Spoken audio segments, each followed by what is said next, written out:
SR Bommai versus union of India भारतीय संवैधानिक इतिहास के महत्वपूर्ण निर्णयों में से एक है।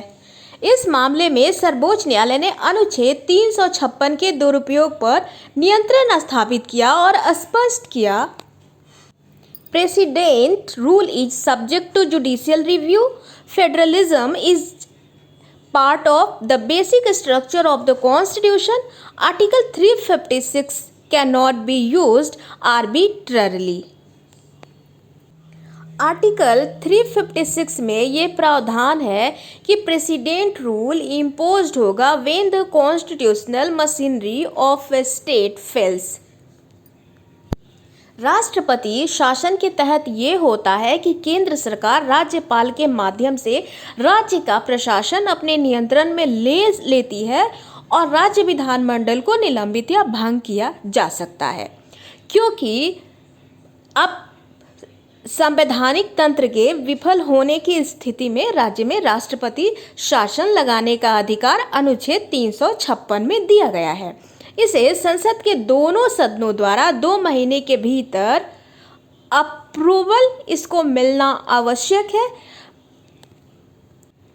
प्रारंभ में 6 महीने के लिए वैध रहेगा और 44वें संवैधानिक संशोधन 1978 के अनुसार प्रत्येक 6 महीने में संसदीय जो भी होगा अप्रूवल होगा उसके साथ 3 वर्ष तक बढ़ाया जा सकता है।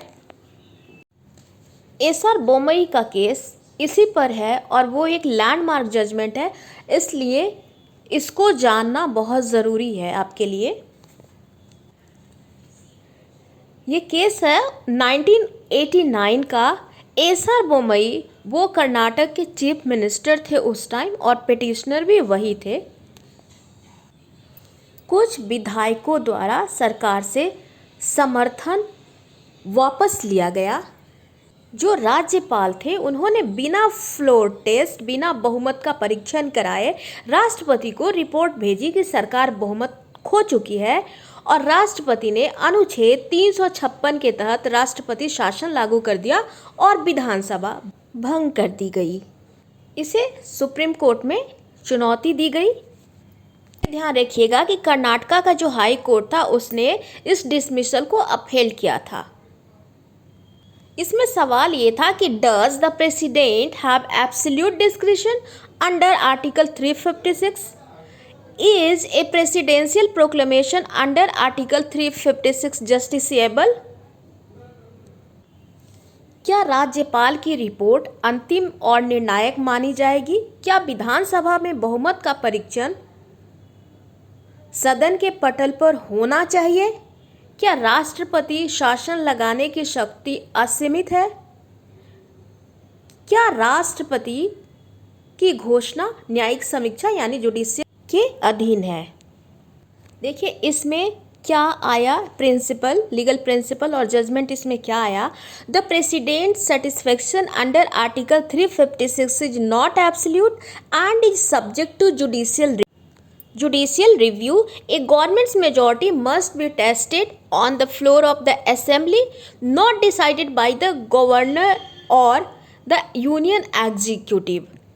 If parliament does not approve a proclamation within 2 months, it automatically lapses and the dismissed government revives.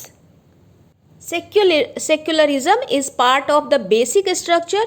A state government promoting religion may be constitutionally dismissed. यदि राष्ट्रपति शासन की घोषणा मनमानी, दुर्भावनापूर्वक या असंवैधानिक आधार पर की गई है तो न्यायालय उनकी समीक्षा कर सकता है।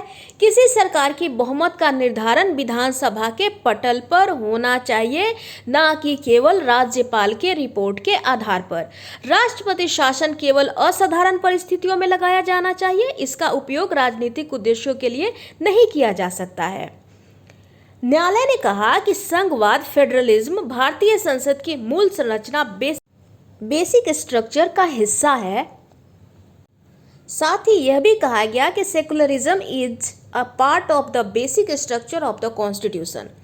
उस समय कुछ राज्यों में आरोप था कि राज्य सरकारें जो है धार्मिक आधार पर शासन चला रही थी और संविधान के धर्मनिरपेक्षता का उल्लंघन हो रहा था और इसी आधार पर राष्ट्रपति शासन लगाया गया था। जैसे कि आप सबको पता है कि सेक्युलर कंट्री का मतलब यही है कि अपना स्टेट का कोई रिलीजन नहीं है यहाँ पे। तो इसको हम कंक्लूड करें अगर बहुत कम शब्दों में, तो the emergency provisions of the Indian constitution serve as a constitutional safeguard to protect the nation during extraordinary circumstances.